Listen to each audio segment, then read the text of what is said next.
네, 오늘은 족장사 세 번째 인물인 야곱에 대해서 다 같이 배워보도록 하겠습니다. 족장사 중에서 이제 오늘 야곱은 이 5개의 사건으로 제가 나누었는데요. 첫 번째는 창세기 25장에 기록된 야곱의 출생과 야곱의 장자 상속권 탈취에 대한 부분이고요. 두 번째는 27장에 기록된 장자 축복권에 대한 탈취 이야기입니다. 그리고 세 번째는 28장에 기록된 베델 사건, 그리고 32장에 기록된 약복강 사건, 그리고 마지막으로 이제 베델로 다시 올라가는 이 35장 사건에 대해서 이 5개로 나누어서 이제 저희가 살펴보도록 하겠습니다. 오늘은 야곱의 출생과 그리고 장자 상속권, 그리고 장자 축복권 탈취에 대해서 살펴보려고 합니다. 우선 야곱의 출생을 먼저 볼 건데요. 야곱의 출생은 이 야곱 내러티브죠. 야곱 이야기의 출발점입니다. 그래서 이 출발점은 이제 야곱 이야기는 언제 끝나냐면요. 36장에 가서 이제 야곱의 이야기가 끝이 나죠.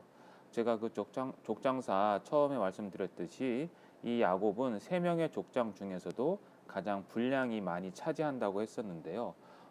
바로 36장까지가 그 이야기입니다. 그래서 이 창세기 25장 그 전장 24장에는요. 아브라함의 죽음을 기록하고 있습니다. 그래서 아브라함이 175세에 이제 죽었다고 했는데요. 실제적으로 이 아브라함은요. 손자 야곱, 그러니까 아브라함의 그 아들 이삭, 그리고 이삭의 아들이었던 오늘 배우실 이 야곱의 출생 이후 15년까지 야곱과 함께 살았다는 것을 알 수가 있습니다. 어쨌든 내용은요. 첫 번째, 이삭이 그 아들의 출생을 위해서 기도를 합니다. 사실 이 3명의 족장들은 공통점이 있는데 그것이 뭐냐면 그 족장의 아내들이 아이를 낳지 못하는 것이 이 창세기의 반복적인 주제입니다. 마찬가지로 이삭도 그의 나이 40세에 리브가를 이제 신부로 맞이하게 됐지만 20년이 지나도록 이제 그 아이를 출산하지 못합니다. 그래서 결혼한 지 20년 만에 드디어 이제 그 리브가를 통해서 이삭이 아이를 낳게 되는데요. 사실 이 이삭과 리브가는 지금 40세에 결혼을 했으니까 20년이 지났음에도 불구하고 아들이 없었는데 이삭과 리브가는 우리가 그 아브라함 때 배웠던 것처럼 당시 그 합법적 형태였던 대리모를 취하지 않았다라는 그러한 특징을 갖고 있습니다. 물론 아브라함 역시 75세에 부름을 받고 100세에 그 아들을 낳게 되는데요.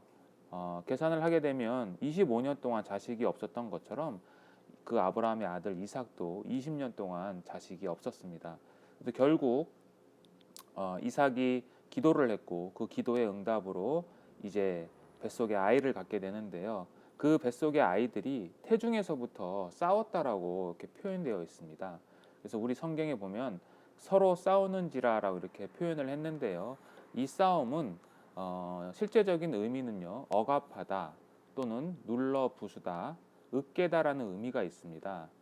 사사기 9장에 보시면 그 아비멜렉이죠. 기드온의 아들이었던 아비멜렉의 두개골을 그 여인이 맷돌을 던져서 깨트린다고 나오는데요.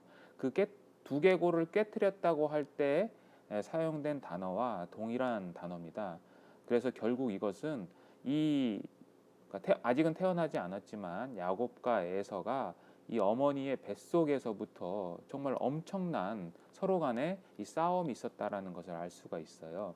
그래서 성경에 보시면 리브가가 탄식을 했는데 내가 어찌할꼬라는 이렇게 되어 있는데요.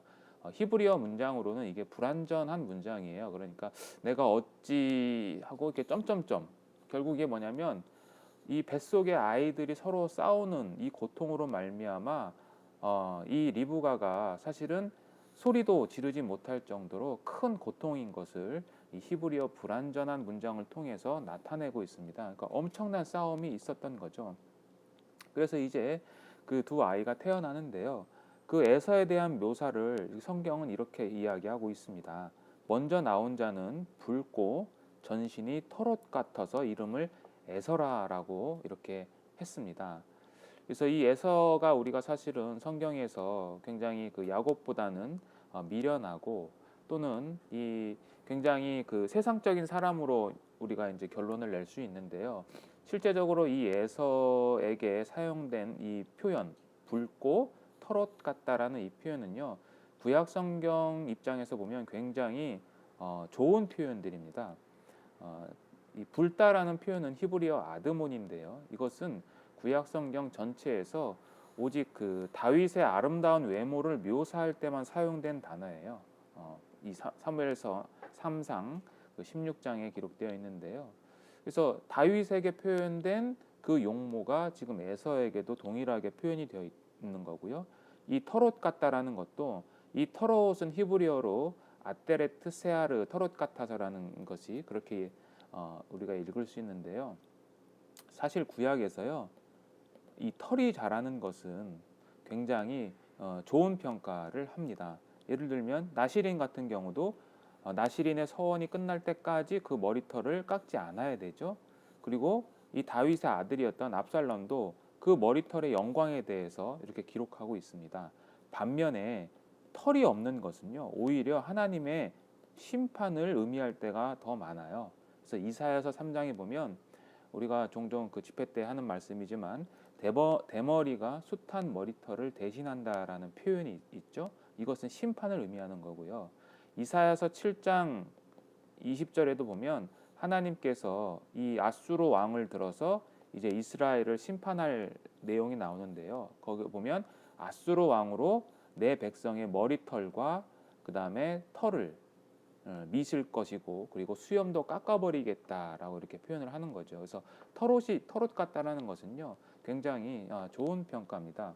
그리고 이 아테레트는 털옷이라는 아테레트는 왕, 제사장 또는 선지자들이 걸치는 외부의 그 긴 외투 같은 옷을 나타냅니다. 그래서 이 에서에 대한 묘사는요 사실은 구약 성경을 보면 굉장히 긍정적인 표현으로 묘사되었다라는 것을 알 수가 있습니다. 자, 그리고 이제 그 에서의 동생이었던 이제 야곱에 대해서도 나오는데요. 그 야곱의 이름의 기원에 대해서 이렇게 얘기를 하죠. 성경은 후에 나오는 손으로 에서의 발꿈치를 잡았으므로 그 이름을 야곱이라 했다. 그래서 야곱의 이름의 그 어원에 대해서 히브리 기자가 이야기를 하는데요. 이 발꿈치라는 히브리어는요. 아케브입니다. 아케브. 발꿈치. 아케브. 그리고 이 야곱이라는 이름은 야코브예요. 그래서 여기 지금 그 히브리어를 제가 적어 놨는데요. 다른 거는 요 앞부분에 요 히브리어 문자 요드라고 읽는데요. 이 요드가 앞에 있으면 야곱이고요. 그다음에 이게 없으면 아케브, 발꿈치가 되는 겁니다. 그래서 이 히브리어 요드는요. 예수님께서도 그 하나님의 율법이 1.1획이라도 없어지지 않는다라고 할 때 그 1.1획이 바로 이 요드 점 요것을 이야기하는 것을 우리가 좀 참고를 알았으면 좋겠고요. 어쨌든 이 야곱과 에서가 이렇게 태어나는데 야곱은 그의 형의 발꿈치를 잡은 거죠. 이 발꿈치를 잡았다는 건 뭡니까? 자기가 먼저 어머니 뱃속에서 나오려고 했던 쟁투였죠. 그러니까 이 야곱은 뱃속에서부터 사실은 이 장자권 쟁취를 위한 행동을 했다라는 것을 이 히브리 기자는 우리에게 암시해주고 있습니다. 그만큼 이 장자권에 대한 중요성을 또한 우리들에게 상기시켜주고 있는 거죠. 자, 그래서 이제 야곱과 에서가 이렇게 출생을 하게 됐는데요. 이 출생 이후에 야곱이 이제 장자의 상속권 탈취 사건이 기록하고 있습니다. 제가 한 구절씩 읽어보겠습니다. 그 아이들이 장성함에 에서는 익숙한 사냥꾼이었으므로 들 사람이 되고 야곱은 조용한 사람이었으므로 장막에 거주하니 이삭은 에서가 사냥한 고기를 좋아하므로 그를 사랑하고 리브가는 야곱을 사랑하였더라. 야곱이 죽을 쑤었더니 에서가 들에서 돌아와서 심히 피곤하여 야곱에게 이르되 내가 피곤하니 그 붉은 것을 내가 먹게 하라 한지라. 그러므로 에서의 별명은 에돔이더라. 야곱이 이르되 형의 장자의 명분을 오늘 내게 팔라. 에서가 이르되 내가 죽게 되었으니 이 장자의 명분이 내게 무엇이 유익하리요. 야곱이 이르되 오늘 내게 맹세하라. 에서가 맹세하고 장자의 명분을 야곱에게 판지라. 야곱이 떡과 팥죽을 에서에게 주매 에서가 먹으며 마시고 일어나 갔으니 에서가 장자의 명분을 가볍게 여김이었더라. 자, 오늘 지금 방금 읽은 말씀은 이제 야곱이 그 형 에서로부터 장자의 상속권을 탈취하는 겁니다. 그래서 우리가 이제 바로 뒤에 배울 이 장자의 축복권 탈취하고는 엄연히 구분은 되는 건데요. 어쨌든 이것에 대해서 우리가 잠깐 살펴보면 우선 이 에서에 대한 묘사를 들 사람이라는 표현을 하죠. 익숙한 사냥꾼이고 그는 들 사람이었다라고 하고 반면에 야곱은 조용하고 장막에 거주했다라고 표현하고 있습니다. 성경에 등장하는 사냥꾼은요, 니므롯과 에서를 제외한 인물은 없습니다. 그러니까 에서와 니므롯만 오직 유일하게 사냥꾼이라는 표현을 했고요. 여기 들 사람이라는 이 이시 사대, 그냥 한글로 제가 쓰겠습니다. 이시 사대, 이 들 사람이라는 뜻은요, 이렇게 들판을 뛰어다니면서 피를 흘리는, 즉 사냥을 하는 사람이라는 것을 의미하는데요. 이 뛰어다니는 사람은 결국 이 장막에 거주하고 있는 조용한 사람, 이것은 히브리어로 그냥 이시탐 이렇게 쓰는데요. 그러니까 이시탐과는 다른 이시사대의 모습을 이제 에서는 보여주고 있고요. 반면에 야곱은 굉장히 조용한 사람이라는 의미를 갖고 있는데 이 히브리어 탐은요, 어떤 의미를 갖고 있냐면 사실은 조용한 사람이라기보다는 온전한 사람 또는 올바른 사람이라는 의미를 갖고 있습니다. 그래서 이 히브리어 탐이 사용된 인물이 있는데요. 그 사람이 누구냐면 욥입니다. 그래서 욥에 대해서 흠이 없는 자라고 표현을 하는데요. 그때 바로 이 히브리어 탐이 사용이 됩니다. 그래서 이것은 영적으로 보면 이 야곱은 장막에 거주한다는 건 장막은 그 할아버지 아브라함 그리고 그 아버지 이삭과 함께 이 장막에 거주했다라는 것을 은연중에 나타나는 거고 이 들사람, 그러니까 밖으로 나가는 사람은 장막에 거하지 못하고 이제 외부로 나가는 사람을 의미를 하는 거죠. 결국 이것은 어떻게 보면 이 야곱이 그 장자의 상속권 또 장자권에 대해서 그토록 요구하고 갈망했던 이유가 이 장막에 거주하면서 아브라함과 이삭을 통해서 이러한 하나님의 축복, 장자권에 대해서 아마 더 많은 이야기를 들었지 않았나라는 생각을 하게 합니다. 자, 어쨌든 이 이삭과 에서는 이러한 성격에 반대되는 성격을 보여주는데 하루는 이제 이 에서가 사냥하고 나갔다가 돌아오는 그 길목에서 지키고 있다가 야곱이 그 에서에게 이 팥죽, 우리 성경에는 이제 팥죽으로 되어 있는데 실제적으로 팥죽이라는 의미는 좀 다르고요. 그냥 붉은 음식입니다. 붉은 음식. 그것을 요구를 하는 거죠. 그래서 30절에 보면 야곱에게 이제 이렇게 얘기하죠. 내가 지금 피곤하니까 그 붉은 것을 내가 먹게 하라 한지라 이렇게 되어 있는데요. 직역을 하면 히브리어 성경을 직역을 하면은요. 내가 피곤하니 붉은 것, 그 붉은 것을 좀 먹게 하라 해서 이 붉은 것을 두 번 이렇게 표현하는데요. 그 붉은 것에 음식에 대한 집착을 굉장히 강조하고 있는데요. 그 틈을 타서 야곱은 그 형의 장자의 명분을 이제 자기에게 팔라라고 하는데요. 여기 히브리어의 강점은 어디에 있냐면요.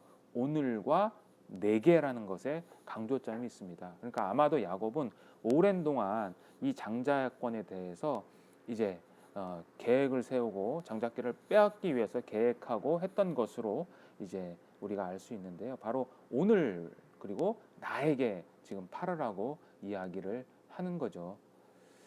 자, 그래서 이제 그 야곱과 에서의 이러한 장자권 탈취 사건으로 말미암아서 이제 그 떡과 팥죽을 이제 에서에게 주게 되는 거죠. 그래서 그 에서가 34절에 보면 그 떡과 팥죽을 먹고 어떻게 했냐면 먹으며 마시고 일어나 갔다라고 이렇게 표현을 합니다. 이것은 히브리어 동사가 4번이나 지금 연이어서 나오는 거예요. 그러니까 먹었다, 마셨다, 일어났다, 갔다. 결국 이것은 뭐냐면요. 그는 이 장자권에 대해서 생각을 하지 않고 그냥 자신의 배만 채우자마자 바로 떠났다라는 것을 우리가 알 수 있는 거죠. 그러니까 자신의 생각에 대해서 생각해 보지도 않았다는 거죠. 이 장자권이 얼마나 중요한 것인지 그는 알지 못했다는 거죠. 그래서 이 성경 기자도 장자의 명분을 가볍게 여겼다라고 이제 이야기하는데, 이 가볍게 여겼다라는 이 히브리어는요, 무가치한 것으로 취급했다라는 그러한 의미를 갖고 있습니다. 그래서 이 장자권을 어쨌든 이렇게 이 야곱은 에서에게서 빼앗게 되는데요. 그럼 이 장자의 특권이 얼만큼 중요한 것인지 구약 성경에 기록되어 있는데요. 첫 번째는요, 장자의 특권은요, 창세기 49장 3절에 보면 장자는 아버지의 능력의 첫 열매라고 이렇게 기록되어 있습니다. 그리고 이 장자는요, 아버지가 돌아가실 때 그 아버지의 유산을, 재산을 두 배를 받는 것으로 되어 있습니다.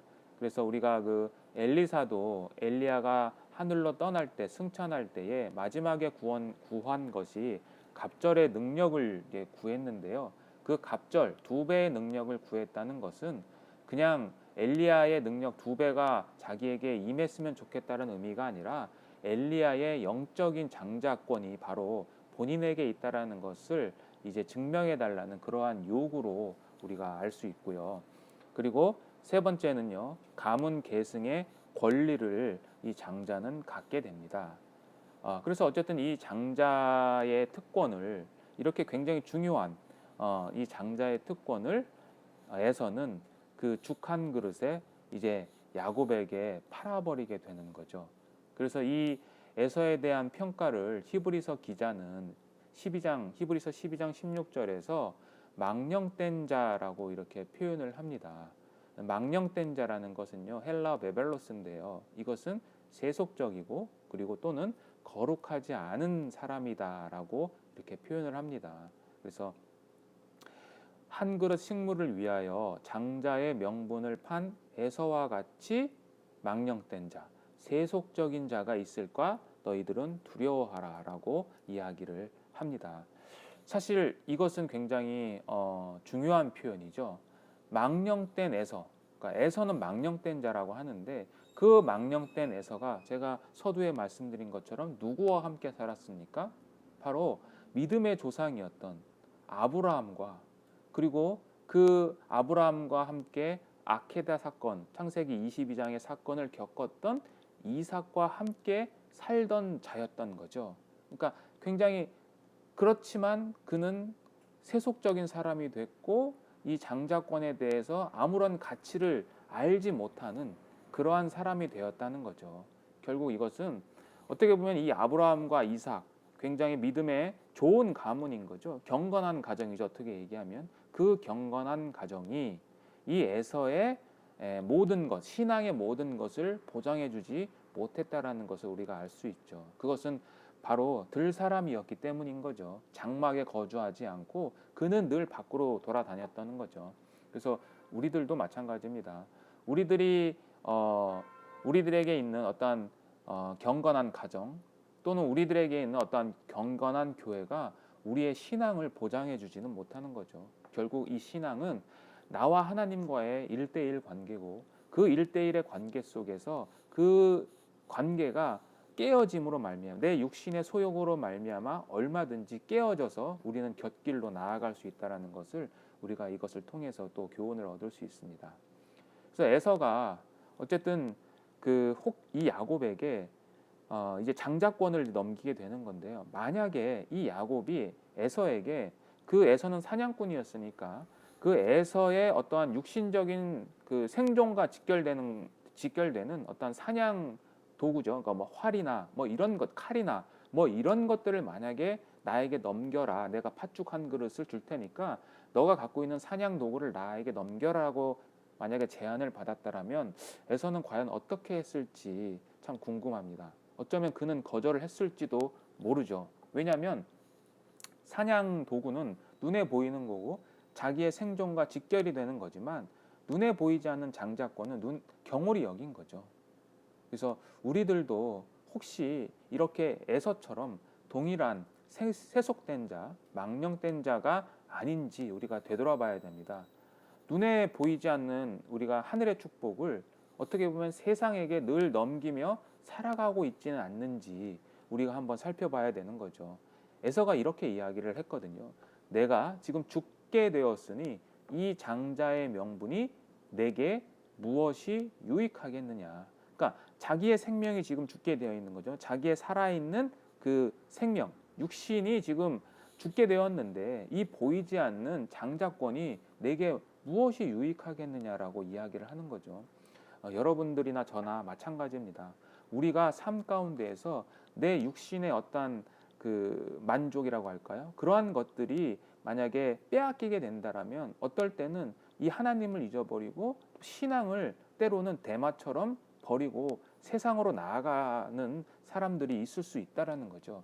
그래서 우리는 이것을 교훈 삼아야 됩니다. 그래서 우리는 에서처럼 생각 없이 먹고 마시고 일어나고 그냥 떠나는 사람이 돼서는 안 되는 거죠. 늘 우리에게 주어진 이 하나님이 우리에게 주신 그러한 여러 가지 삶 또는 환경들을 곰곰이 생각해보고 이것이 얼만큼 지금 내가 살아가는 한순간 한순간이 나중에 우리가 하나님을 만났을 때 하늘로부터 오는 그 장자의 축복권을 얻을 수 있는 유일한 길이라는 것을 우리는 명심하고 살아야 될 것으로 생각합니다. 자, 어쨌든 이 장자의 특권은 이렇게 갖고 있고요. 이 장자의 장자권은 신학적인 의미는요. 창세기의 중심 주제입니다. 창세기의 중심 주제는요. 장자권이거든요. 이 장자권인데 이 히브리어로 보면 이 장자권은 베코라라고 이렇게 읽고요. 그다음에 축복은 복은요. 베레카라고 이렇게 있습니다. 그래서 이 히브리어 단어도 보면은요. 히브리어 자음 이 두 개거든요. 카프와 레시를 이렇게 반대로 순서를 바꾸면 이 장자권이 이제 축복이 되는 겁니다. 그래서 이 창세기의 중심 주제였던 이 장자권은 결국 하나님께서 주시는 축복과 굉장히 관련이 있다라는 것을 알 수 있고요. 신학적인 의미 두 번째는요. 언약적인 관점에서 볼 수 있는데 이 장자권을 얻게 되면 어떻게 되냐면 아브라함과 이삭의 뒤를 잇는 언약의 계승자가 되는 겁니다. 이 언약의 계승자는요. 한 가문의 언약의 계승자뿐만 아니라 창세기 15장에 하나님께서 아브라함을 통해서 주실 영원한 하나님의 나라에 대한 그 장자권을 소유하게 된다는 것을 우리가 알 수 있는 거죠. 그래서 언약적인 관점에서도 이 하나님의 나라를 얻게 되는 그러한 언약의 계승자로서 굉장히 중요한 겁니다. 그래서 이 장자권에 대해서 우리가 깊이 한번 생각해 봐야 되는 거군요. 자, 이제 두 번째는요. 이 장자의 상속권을 탈취를 했고 이제 세월이 흘러서 이 장자의 축복권까지 탈취하는 이야기가 창세기 27장에 기록되어 있는데요. 이 창세기 27장에는요. 4명의 인물이 나옵니다. 이삭, 그다음에 그의 아내 리브가, 그다음에 맏아들 에서, 그리고 야곱이 등장하게 됩니다. 그래서 이 창세기 27장을 자세히 읽어보면은요. 등장인물이 처음에는 첫 번째 장면에서는 이삭과 에서가 나오고요. 그 다음에는 리브가와 야곱이 나오고요. 그 다음에 이삭과 야곱이 나오고 그 다음에는 이삭과 에서 그리고 리브가와 야곱 마지막으로는 이삭과 야곱이 이렇게 등장을 하는데요. 여기 이것을 보면 모든 가족들이요. 함께 등장한 적이 없습니다. 그리고 더군다나 야곱과 에서 원수지간이죠. 야곱과 에서 그리고 리브가와 에서는요. 함께 등장한 적이 없어요. 또한 이삭은 에서만을 내 아들이라고 부릅니다. 물론 나중에 후반절에 가면 야곱도 내 아들이라고 이렇게 부르지만 그 이삭은 야곱을 내 아들이라고 부를 때는 야곱이 에서인 줄 알고 내 아들이라는 표현을 하는 거거든요. 그래서 오직 이삭은 에서만을 내 아들이라고 이야기를 하고요. 리브가는 야곱을 또 내 아들이라고 부릅니다. 그래서 이러한 배경을 보면 이 가정에 지금 편애, 부모의 편애가 극심하다라는 것을 이 장면을 통해서 우리가 이렇게 알 수가 있습니다. 자, 그래서 이제 여기 주인공이라고 할 수 있는 이삭과 리브가 그리고 이제 야곱에 대해서 그 인물들의 특징을 한번 살펴보도록 하겠습니다. 첫 번째 이삭입니다. 자, 이삭은 그 첫 번째 특징이 육신과 영혼이 소경된 자라고 볼 수 있습니다. 1절에 이삭에 대해서 나이가 많고 눈이 어두워서 잘 보지 못했다라고 이렇게 표현을 합니다. 사실 이 앞장인 26장 34절에서 에서가 이제 두 아내를 취하는 이야기가 나오는데요. 그때 에서의 나이가 40세라고 나오거든요. 26장에 에서가 40세 때 아내를 취했다라고 나옵니다. 그런데 이삭이 그 에서와 야곱을 낳은 때가 결혼한 지 20년이 지난 이삭의 나이 60세 때니까 요 두 개를 더하면 100세잖아요. 즉 창세기 27장은 최소한 이삭의 나이가 100세를 넘은 것으로 우리가 추측을 할 수 있습니다. 그래서 나이가 많은 것은 사실이에요. 그런데 어떻게 보면 이 100세의 나이가 많아서 눈이 어두웠다는 이 표현은 자기의 아버지였던 아브라함과는 100세에 믿음이 흔들리지 않고 하나님의 약속을 기다린 자기의 아버지였던 아브라함과는 대조적인 모습을 보여주고 있어요. 그리고 이삭은 사실 여기서 나이 많아서 눈이 어둡다고 했지만 실제적으로 이 사건 뒤에 한 50년 뒤에인 180세에 이삭이 죽거든요. 그래서 족장들 중 가장 긴 수명이라고 제가 지난번 시간에 말씀을 드렸는데 오래 삽니다. 결국 이것은 뭐냐면 단순히 나이가 많아서 눈이 어두워졌다는 의미가 아니라 이것은 영적으로 지금 소경된 자입니다.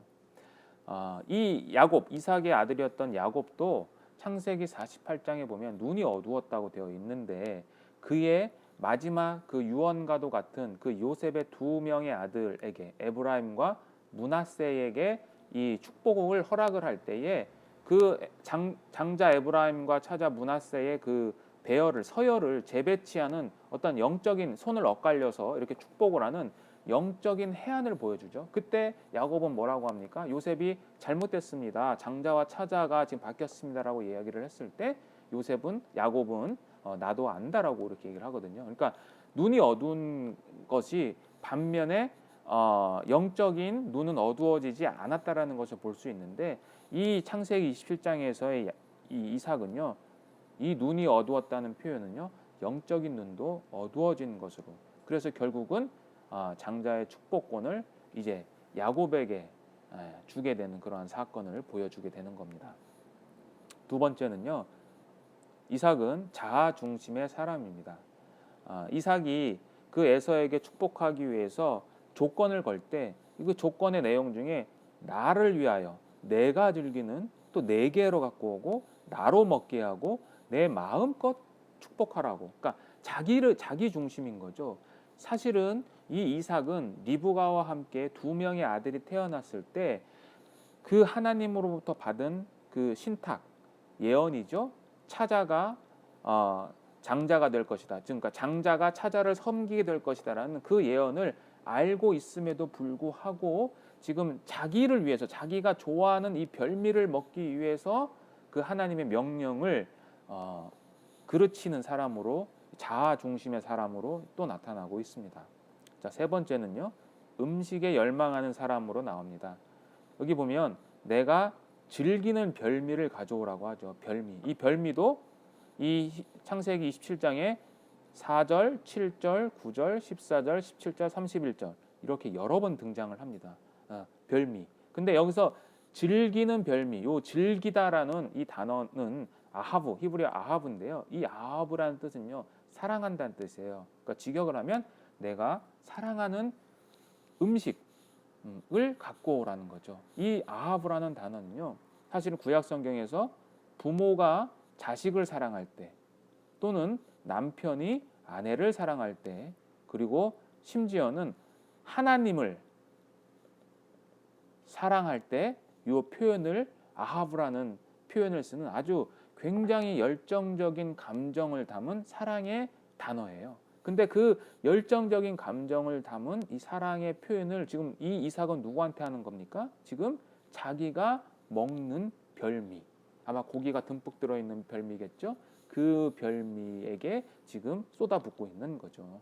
그러니까 음식에 굉장히 지금 열망하고 있어요. 나이가 100세가 넘었는데 어쨌든 이 음식을 탐하는 모습으로 나오는 거죠. 그래서 이삭에게 있어서 이 축복, 장자권의 축복은요, 하나님의 약속, 하나님의 예언보다도 자기가 사랑하는 별미와 그 사냥한 고기에 지금 강하게 결부시키고 있습니다. 그래서 그 고든 웨남이라는 그 신학자는요, 그의 창세기 주석에서 이 이삭의 육욕은 그의 신학보다 강하다라는 그런 표현을 썼는데요. 참 그 말이 저에게도 큰 의미로 다가왔습니다. 어쨌든 이렇게 이삭은 육신과 영혼이 소경됐고 그 다음에 자아중심적이고 음식에 열망하는 사람으로 비춰지고 있습니다. 그래서 창세기 22장에 기록된 아케다 사건의 믿음을 보여줬던 이 이삭이 말년에서는 이렇게 영적으로 무너지는 모습을 우리가 또한 배울 수 있는 거죠. 자, 그래서 이 이삭은요, 에서하고도 유사하게 특징을 보여주는데요. 에서는 야곱에게 자기가 먹고 싶은 떡과 팥죽을 먹고 이제 장자권을 넘겨주죠. 또 이삭은 자기가 좋아하는 별미와 떡을 먹고 나서 그 축복을 베레카를 넘겨주는 거죠. 그러니까 똑같죠? 떡, 그 다음에 음식, 이 팥죽과 별미 음식. 그러니까 음식 때문에 이 에서는 장자권을 넘겨주고 음식 때문에 이삭은 이제 축복을 넘겨주게 되는 거죠. 그래서 이삭은 에서의 고기를 탐닉한 거죠. 에서가 사냥해온 고기. 에서는 야곱의 팥죽을 탐닉했죠.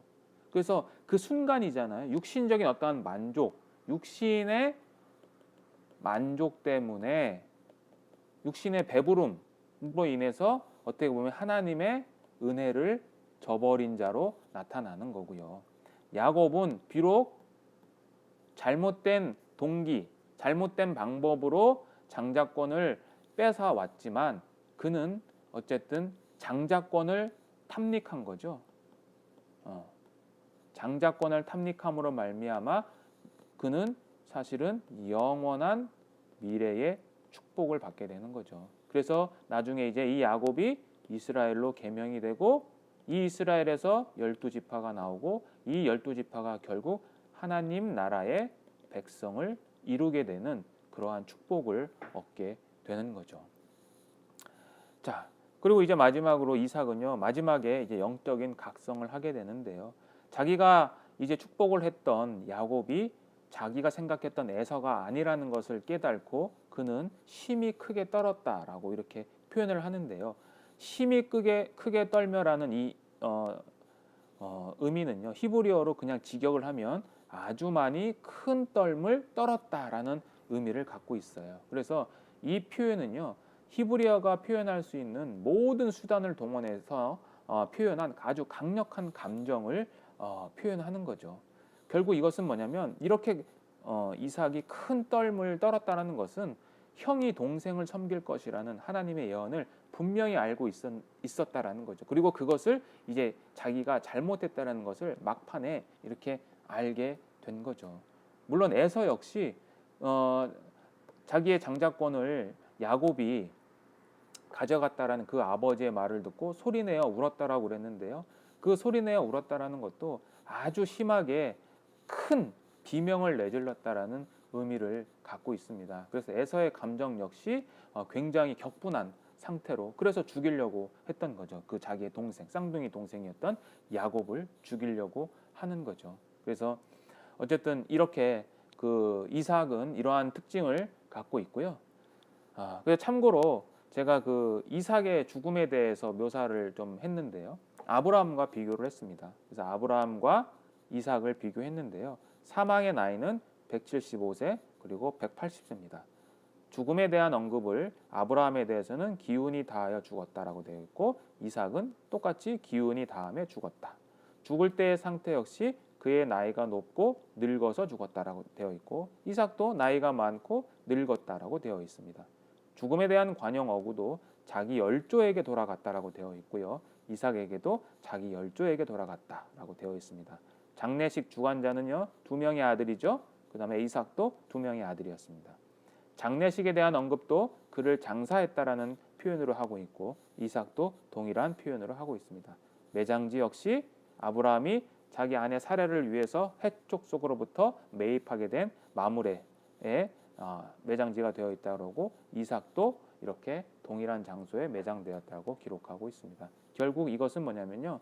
이삭은 지금 말년에 영적인 타락의 상태를 보여주지만 이 두 족장의 죽음에 대한 내용이 비슷하다는 것은요. 이삭이 많은 허물에도 불구하고 아버지 아브라함과 동일한 중요합니다. 이스라엘 족장의 반열로 받아들여졌다라는 것을 보여주는 거죠. 그러니까 하나님 나라의 백성의 계보를 잇는 사람으로서 이삭이 이제 됐다라는 거죠. 그래서 히브리서 11장에도 믿음의 사람이 나올 때 아브라함과 이삭과 야곱에 대해서 표현을 하고 있습니다. 자, 어쨌든 이렇고요. 자, 그 다음에는 이제 두 번째 인물인 리브가에 대해서 우리가 인물의 특징을 보도록 하겠습니다. 리브가는요 행동주의자입니다. 지난 시간에 우리가 그 이삭과 리브가의 결혼 이야기 할 때 제가 말씀을 드렸습니다. 그래서 24장에 보면 굉장히 이 리브가가 활동적이고 굉장히 행동이 빠른 사람으로 이렇게 나온다고 제가 지난 시간에 말씀을 드린 걸로 압니다. 그래서 그거를 참고하시고 이 성경을 읽어보시면 될 것 같고요. 그래서 이렇게 활동적이고 행동적인 이 리브가의 인물이 자기 아들인 야곱에 대해서도 굉장히 드러나는데요. 굉장히 야곱에 대해서 강압적이고 단호한 태도를 취합니다. 8절에 보면 이제 야곱이 두려워할 때 이제 리브가가 그렇게 이야기를 하죠. 내가 내게 명하는 대로 해라 라고 이야기합니다. 여기서 명령하다, 명령한 거거든요. 이 히브리어 짜바는요 여성 주어, 그러니까 주어가 지금 여성인데 여성 주어와 함께 사용된 것은 굉장히 매우 드문 지금 형식인데요. 어쨌든 그러한 형식을 하면서까지 지금 명령을 했다라고 이 모세는 표현을 하고 있는 거죠. 그리고 13절에도 그 저주에 대해서 두려워하니까 그 야곱에게 너의 저주는 내게로 돌리고 너는 내 말만 쫓고 가서 또 가져오라고 이렇게 또 명령을 합니다. 그래서 저주를 자기에게 돌리라는 이 표현은요. 성경에서 구약 성경에서는 여기밖에 나오질 않고요. 신약 성경에는 비슷한 사례로 마태복음 27장 25절에 보면 이제 예수님을 십자가에 못 박을 때 이 빌라도가 이스라엘 유대인들에게 물어보죠. 이 죄 없는 자를 죽이는 죄값을 어떻게 하겠느냐 할 때 이스라엘 백성들이 유대인들이 그 피를 우리와 우리 자손에게 돌려라 라고 하는 그러한 비슷한 사례가 있지만 구약에서는 이 남의 저주를 자신에게 돌리는 것은 이것이 유일합니다. 그만큼 이 리브가는 굉장히 야곱에 대해서 강압적이고 이 조금 이렇게 좀 태도가 분명하지 못한 야곱에게 굉장히 단호하게 명령하는 모습을 이야기를 합니다. 그래서 이 리브가는요 결국 뭐냐면 하나님의 언약을 분명히 들었잖아요. 자기도 신탁을 통해서 하나님의 언약을 기다리지 못한 거죠. 그래서 육신적인 계획에 의존한 자가 된 거죠. 결과가 뭡니까? 결과가 이제 그 형의 화가 풀리기까지 몇 날 동안 이제 자기의 그 친정이죠. 친정으로 가라는 이렇게 이야기를 하게 됩니다. 그래서 리브가가 이렇게 표현을 하거든요. 어찌 하루에 둘을 잃겠냐. 그러니까 에서가 야곱을 죽이고 그리고 에서는 그 당시 풍습에 의하면 에서가 야곱을 죽이면 가까운 친족이 또 에서를 죽여야 하는 것이 당시 풍습이었거든요. 그러니까 하루아침에 2명의 아들을 잃게 되니까 그 형의 노가 풀릴 때까지 피하라고 한 거죠. 며칠 동안. 그래서 여기서 며칠 동안이라는 이 히브리어 야밈 아하딤은요. 구약에서 딱 2번 사용이 되는데요. 한 곳이 바로 이곳이고 다른 한 곳은 이제 야곱이 그 삼촌 라반의 집에서 그 라헬을 얻기 위해서 7년을 이렇게 봉사하게 되는데 무료로 그 7년이라는 표현을 수일 동안이라는 표현을 하거든요. 그게 같은 표현입니다. 그러니까 굉장히 짧은 기간이라고 생각을 하고 이제 자기 아들이었던 둘째 아들이었던 야곱을 자기의 친정으로 보낸 거죠. 그러나 결과는 어떻습니까? 다시는 리브가는 야곱을 만나지 못합니다. 이 몇 날이 며칠이 자기가 생각했던 며칠이 아니라 성경에 보면 20년이라는 세월이 흐르는 거죠. 그래서 야곱과는 다시는 만나지 못할 뿐만 아니라 이제 리브가는 27장을 본문을 끝으로 더 이상 등장하지도 않습니다.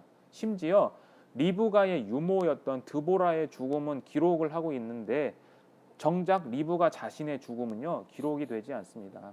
이것은 아브라함의 아내, 족장의 아내였던 사라의 죽음의 기록이 있는 것과는 큰 차이를 보여주고 있죠. 그래서 어쨌든 이 리브가는 어쨌든 자신의 육신적인 계획에 의존하지 말고 하나님의 주권과 섭리를 믿고 사실은 기도하면서 그 때를 기다려야 했는데 그러지 못하고 이러한 결과를 초래하게 됐습니다. 자, 마지막으로는 이제 야곱인데요. 야곱은 첫 번째 거짓 증언자입니다. 자기 아버지에게 이제 어머니 리브가가 만든 그 음식을 가지고 갔을 때 자신을 이렇게 소개하죠. 나는 아버지의 맏아들 에서로소이다라고 표현을 합니다. 그리고 또 그 음식을 자기가 사냥하지도 않았음에도 불구하고 내가 사냥한 고기를 드시라고 이렇게 이야기합니다. 근데 이 표현은요 히브리어로 보면은 야곱의 말은 이삭에게 아버지임에도 불구하고 전부 명령형으로 되어 있어요. 이것은 왜냐하면 지금 에서가 사냥하러 갔잖아요. 근데 언제 돌아올지 모르지 않습니까?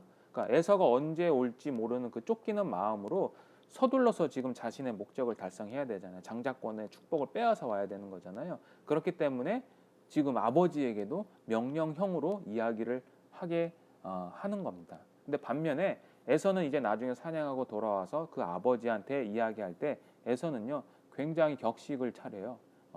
굉장히 격식이 차린 그 어법을 통해서 이제 자신의 그 음식을 먹고 자기를 마음껏 축복해 달라고 이렇게 이야기를 합니다. 왜냐하면 자기는 장자잖아요. 그리고 아버지가 말한 대로 사냥을 해서 고기를 해왔고 또 아버지가 좋아하는 별미도 지금 차려서 갖고 왔으니까 자기는 급할 게 없는 거. 당연히 자기가 이 장자의 축복권을 받을 줄 알았던 거죠. 그러니까 굉장히 격식을 갖춰서 이야기를 하게 한 거죠. 자, 두 번째는 이 야곱의 특징은요. 여호와의 이름을 팔아먹는 자입니다.